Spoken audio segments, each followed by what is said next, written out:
जय जगन्नाथ। रविवार सकाळ को समस्त को स्वागत। आज हूँ हाट बारी झीर मोर बाहर टिके हाट देखा जेहेतु वर्षा दिनिया सकाळ ना हाटटा संपूर्ण आरंभ होना तथापि पनीपरिया बिक्री होची। माँ झील टिके चारिपटे नजर बुलेलु आउ आवश्यक पनीपरिया किनी घर को फेरिलु। घरे आसी चिंता पड़गला रोषे आज करू कौन। जेहेतु आज दशमी तिथिटा माँ कहले रसुण प्याज आज करा जीव नाही, तेणुक बिना रसुण प्याज कौन बनइबू चिंता करी करी तापरे फाइनाल कलु जे आज गोटे भल घांट तरकारीटे बनइबा, से भी मंदिर भली लागिले भल हम। मंदिर भली केमती तरकारी बनइबू चलतु टिके चेष्टा करिबा। चेष्टा करिबू कौन म करू करू तो हो गला आउ। चलतु देखिबा यार प्रणालीटा कौन। आपण मन भी घरे बनइबे आंगुठी चाटी खाइबे। आज्ञा बहुत सुंदर बास्ना होतला। तेणु करी मु कौन करछि ना सबु पनीपरिया किछि किछि काटि देछि।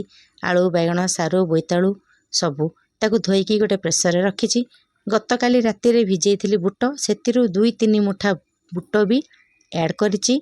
आवश्यक अनुसार लूण और हळदी गुंड देई ताकू प्रेसर टाकू ढांकी देछि। सोयाबीन मध्ये भिजेइथिली सेतिरु भी किछि एठी मिसेई देछि।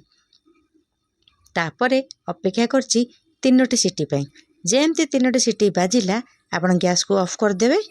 तापर अपेक्षा करिवे तार टोटल गैसटा बाहर जावा पई। या भितरे मु रेडी करछि टिके मसला। बिना रसुण प्याज कौन मसला बनेबा, टमाटो अदा जीरा सेति को मु भल भाबे एठी बाटी देछि। देखंतु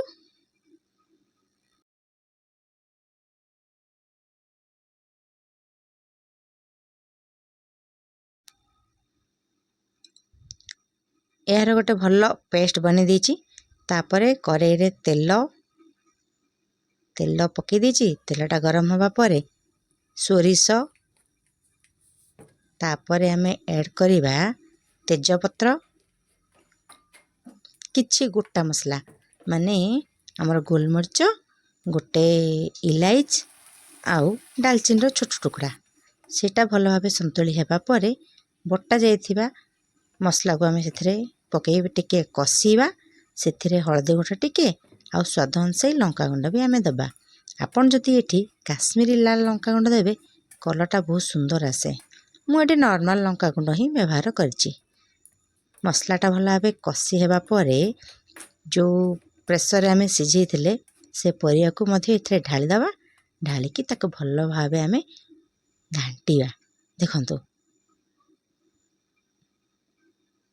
आपण मसला रे किछि करी पाउडर भी ऐड कर परिए। देखंतु मैं करी पाउडर ऐड करछि।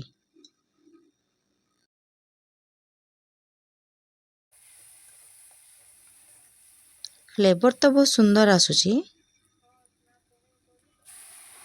देखंतु एठी परिया को मध्ये मु मिसेई देछि। तापर ताको भल भाबे हमें घांटीबा गोळेबा।